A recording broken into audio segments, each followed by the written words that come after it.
It's almost that time. We feel the coolness and crispness of fall in the air. Well, for a few days at least, then the high will be 94. I live in Texas after all. But even though the coolness and crispness of fall doesn't last as long as, say, Vermont, we still have that fall holiday, Halloween. But how did Halloween start? Has it changed over time from its beginnings? Check out the video to find out.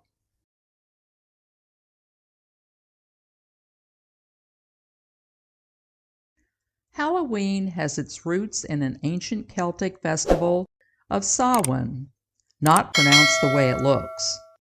This festival was a celebration of the end of the summer harvest and the beginning of winter. Everyone would light bonfires and wear costumes to ward off ghosts.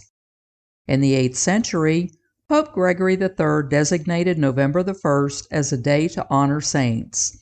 This day, known as All Saints' Day, incorporated some of the traditions of Samhain. The evening before All Saints' Day became known as Hallows' Eve, then Halloween. Let's take a look at some of our Halloween traditions.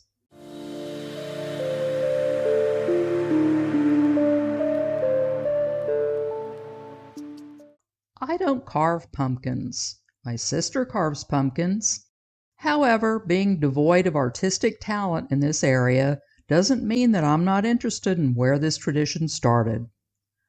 This tradition originated in Ireland, but they didn't carve pumpkins, they used turnips. This supposedly began with a man named Stingy Jack, who trapped the devil. In exchange for being released, Jack made a pact with the devil. That never turns out well, that Jack would let him go.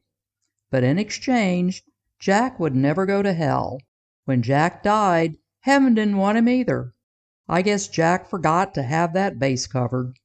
As a result, he ended up wandering the earth as a ghost. The devil helped him out by giving him a carved-out turnip with a lump of burning coal inside to use as a lamp, so he wouldn't be completely in the dark. The locals then started carving their own scary faces in turnips.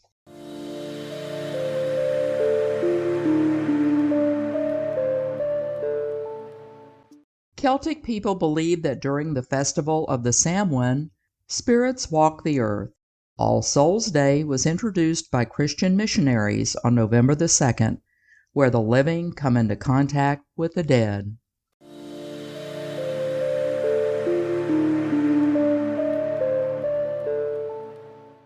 The Celts donned disguises to avoid being terrorized by evil spirits. The last time I went trick-or-treating, which was a very long time ago, I wore my mother's nurse uniform. I wish I had the picture to post. Nah, I wouldn't post it even if I had it. I guess those evil spirits were scared of needles. My night had an unfortunate end when I tripped over a rose bush in the dark. I know where those evil spirits were hiding.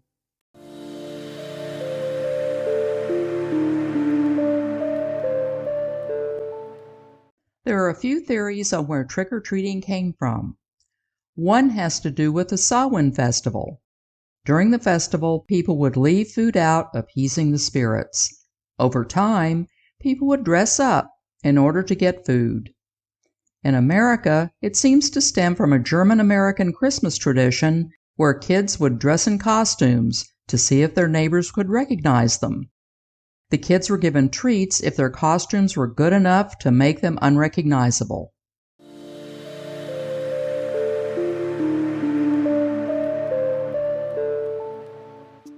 Back in the Middle Ages, black cats were considered symbols of the devil.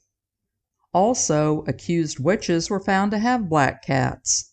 Now, even though this is an example of post hoc ergo propter hoc fallacy, no one cared, as people continued to believe that black cats were witches' supernatural buddies and could assist in their practice of dark magic.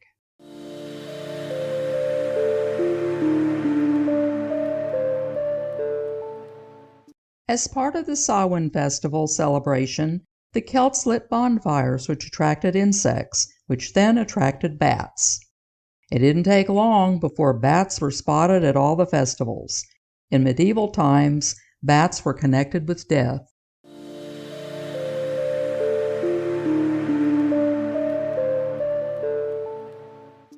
This is the best part of Halloween to most people.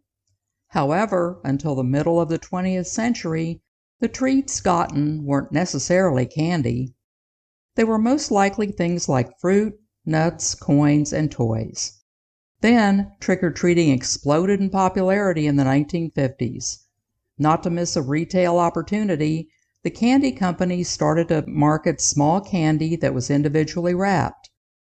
Candy dominated the trick-or-treat market in the 1970s when parents preferred their kids' treats to be individually wrapped for safety. Can't get enough of Halloween videos? Then don't miss my Halloween movie countdown on October 31st.